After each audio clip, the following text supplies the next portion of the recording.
Hi, this is Marie Watkins from FreedomLab.biz with another cheat sheet video from the series Video Marketing with No Regrets.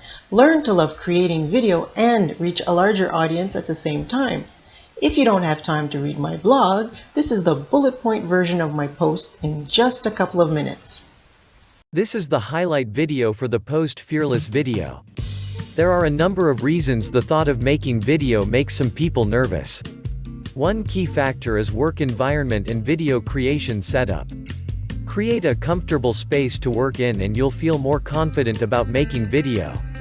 Here are a few tips on optimizing your space and video creation technique.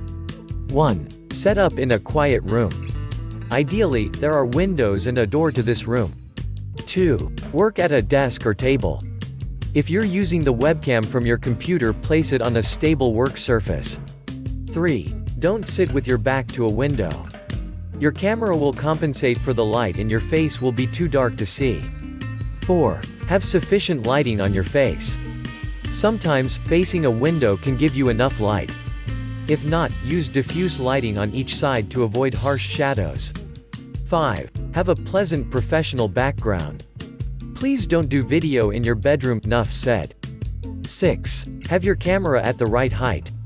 Make sure that you're centered and looking straight ahead at your camera. We don't want to see up your nose. And there are more tips detailed in this post on FreedomLab.biz. What to do next? Get all 12 posts plus our resource kit, the ultimate PowerPoint shortcuts, how to make surprisingly stunning video without a camera. Just click the link below to get yours.